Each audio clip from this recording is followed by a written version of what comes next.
The live TV, सच सबसे आगे। नमस्कार, मैं हूं रंजीत झा और आप देख रहे हैं द लाइव टीवी। क्या हमारे देश में मुस्लिम महिलाओं से इज्जत का हक छीन लिया जाएगा? यह अधिकार जिस तरीके से इस्लाम धर्म में निहित है, जो नियम बनाए गए हैं इज्जत के, क्या उसे छीनने की तैयारी शुरू हो गई है? दरअसल उत्तराखंड में यूसीसी को लागू करने की पूरी तैयारी कर ली गई है।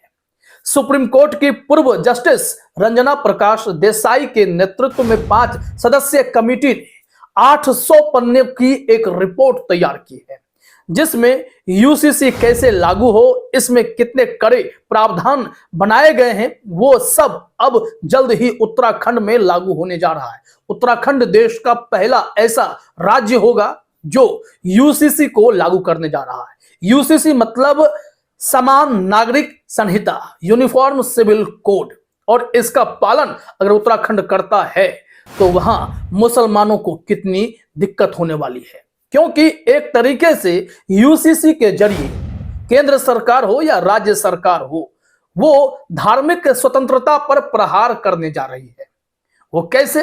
क्योंकि हमने खबर की शुरुआत में ही यही बातें कही हैं कि मुस्लिम महिलाओं से इज्जत का अधिकार छीना जा रहा है। और इज्जत बहुत ही महत्वपूर्ण टर्म है, बहुत ही महत्वपूर्ण नियम है इस्लाम धर्म में। इसे समझना पड़ेगा कि ये है क्या। कहते हैं कि अधिकतर लोगों को इस बात की जानकारी नहीं है कि इज्जत से क्या होगा, इज्जत होता क्या है। तो वो हम आपको आसान शब्दों में समझा देते हैं, लेकिन यहां पर गंभीर चिंता की बात यह है कि जानबूझकर धार्मिक स्वतंत्रता पर चोट करने की एक कोशिश शुरू हो गई है। अब सिर्फ बात मुसलमानों की कर लें या फिर हिंदुओं की कर लें तो हर धर्म को इससे आपत्ति होने जा रही है, क्योंकि तमाम धर्म में कुछ नियम कायदे बनाए गए हैं। अगर उसे कुचलने का प्रयास किया जाएगा तो लोग निश्चित तौर पर आपत्ति जाहिर करेंगे। इज्जत की बात हम आपको बहुत आसान शब्दों में बताने वाले हैं, लेकिन उससे पहले आप अपने अधिकारों को भी समझ लीजिए। संविधान हमें धार्मिक आजादी प्रदान करता है, यह ताकत देता है कि हम अपने धर्म पर अडिग रहें, उसका पालन करें। वह किस अनुच्छेद के तहत होता है वो भी हम पहले आपको दिखा देते हैं। दृष्टि आईएएस पर हमें वह कुछ टर्म मिले हैं जो वन लाइनर हैं, लेकिन बहुत सारी बातें कह जाती हैं। यह पहले समझ लीजिए, फिर इज्जत की बात करते हैं। यहां दृष्टि आईएएस ने लिखा है, धर्म की आजादी से संबंधित कुछ प्रस्ताव। अनुच्छेद 25 यह धार्मिक स्वतंत्रता को बढ़ावा देता है, जिसमें किसी भी धर्म को स्वतंत्र रूप से बढ़ावा देने, पालन करने और बढ़ावा देने का अधिकार शामिल है। अनुच्छेद 26 यह धार्मिक मामलों के प्रबंधन की स्वतंत्रता देता है। आर्टिकल 27 यह किसी धर्म विशेष के प्रचार के लिए करों के भुगतान के रूप में स्वतंत्रता निर्धारित करता है। अनुच्छेद 28 यह कुछ अनुयायियों में धार्मिक शिक्षा या धार्मिक पूजा में उपस्थिति होने की स्वतंत्रता देता है। अब इस 25 से 28 तक के टर्म को अगर आप देखें तो यहां स्पष्ट है कि हमारे संविधान में यह हक है कि हम अपने धर्म का पालन करें, अपने धर्म का प्रचार करें, हम अपने धर्म के पर अडिग रहें। ऐसे में अब यूसीसी के जरिए इन धार्मिक मान्यताओं में, नियमों में, कायदों में ब्रेक लगाने की एक मुहिम शुरू की गई है। यूनिफॉर्म सिविल कोड कहीं ना कहीं धार्मिक हितों के टकराव के स्थिति को उत्पन्न कर रहा है। अब यहां से अगर बात करें इस्लाम धर्म में इज्जत की, तो यह समझना बहुत जरूरी है। कहा जाता है कि बहुत सारे मुसलमान भी इज्जत के मायने समझ नहीं पाते हैं, तो जरा गौर कीजिएगा, इज्जत है क्या।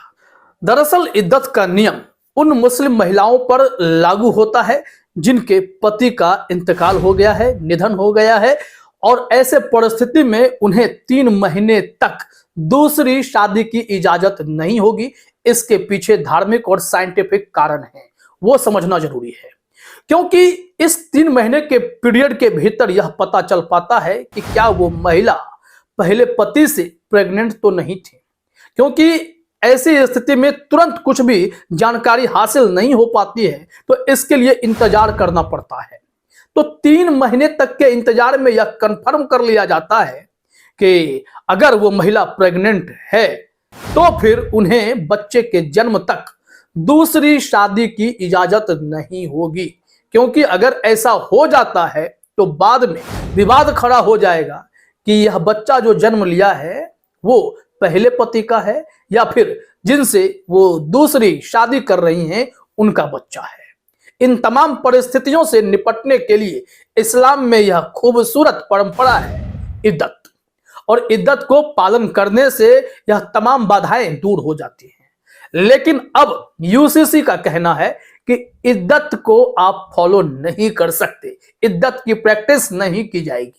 अगर ऐसा किया जाता है तो उन्हें सजा दी जाएगी। देश भर में मुसलमानों को इससे आपत्ति है।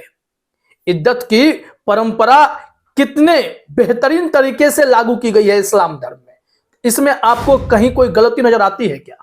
फिर इस धर्म के इस नियम की प्रैक्टिस करने पर सरकार रोक क्यों लगाना चाहती है, यह समझ से परे है। आखिर किसी विवाद से बचने की स्थिति के लिए ही तो इद्दत है, और समाज में भी यह जरूरी है कि ऐसी परंपरा तो सबके लिए होनी चाहिए। आप थोड़ा इंतजार कीजिए और उसके बाद फिर आप स्वतंत्र हैं। इस्लाम यह नहीं कह रहा कि आप मत कीजिए शादी, आप पड़े रहिए। खुद छूट है, आजादी है, लेकिन कुछ नियम कायदे हैं। अब यूसीसी के जरिए अगर इसे खत्म किया जाएगा तो टेंशन की बात तो है। लेकिन गौर कीजिए, ये यूनिफॉर्म सिविल कोड जो है कुछ तबकों पर लागू नहीं किए जा रहे हैं। और वहीं अगर हिंदू धर्म की भी बात कर लेते हैं तो हिंदू धर्म में भी मुश्किलें हैं, मुश्किलें बहुत जबरदस्त हैं। क्योंकि जो हमारे बिहार साइड का क्षेत्र है, पूरब की बात करें, पश्चिम की बात करें, दक्षिण की बात करें, उत्तर की बात करें, हर जगह अलग अलग तरीके से हिंदू धर्म के प्रैक्टिस किए जाते हैं। उनके रिचुअल्स, संस्कृति, डाइवर्सिटी, हर चीज में फर्क आ जाता है। तो ऐसे में उन सब को एक समान रूप से आप कैसे पिरोएंगे यूसीसी के जरिए, यह भी समझना होगा। यह भी चुनौतीपूर्ण है, सबको दिक्कत आने वाली है। इसको लेकर एक राय बनी या नहीं बनी, या फिर मोदी सरकार नियम कानून लेकर सीधे तौर पर आ गई है, यह सवालों के घेरे में है। अब देखिए, इसमें इद्दत को लेकर एक चर्चा और भी उठती है कि क्या सिर्फ प्रेगनेंसी के बारे में जानकारी हासिल करने के लिए ही इद्दत के नियम अपनाए जाते हैं? नहीं। देखिए, जब किसी महिला के पति की मृत्यु हो जाती है तो उस परिस्थिति में वो भावनात्मक रूप से भी तैयार नहीं है कि वो दूसरी शादी कर ले। ऐसे में अगर कुछ समय मोहलत उन्हें मिलता है तो उस वक्त तक वो अपने आप को दिमागी तौर पर, मानसिक तौर पर मजबूत कर पाती हैं, भावनात्मक तौर पर खुद को तैयार कर पाती हैं, और फिर यह नौबत आती है कि आगे चलकर आप जो फैसला ले सके। लेकिन इद्दत के नियम बहुत ही बेहतरीन नियम है, यह तो साफ दिखाई पड़ता है। यहां से लाइव हिंदुस्तान ने जानकारी दी कि जो नियम है अनुसूचित जाति जनजाति पर लागू नहीं हो रहे हैं। आखिर क्यों नहीं लागू हो रहे हैं, यह भी तो सवाल है। फिर यूसीसी के मायने क्या है, यूनिफॉर्म सिविल कोड के मायने क्या है? यहां तो संविधान का तकाजा दे दिया गया है, तो फिर धर्म के मामले में भी तो संविधान ने जो प्रावधान बनाए उसका पालन तो करना चाहिए। देखिए, हिंदुस्तान ने इस संबंध में लिखा है, यूसीसी मसौदा रिपोर्ट में नोटिफाइड अनुसूचित जनजातियों को इसके दायरे से छूट देने का सुझाव दिया गया है। ऐसा इसलिए क्योंकि संविधान से उन्हें विशेष दर्जा मिला हुआ है। मालूम हो कि उत्तराखंड की कुल आबादी में 2.89% अनुसूचित जनजाति के लोग हैं।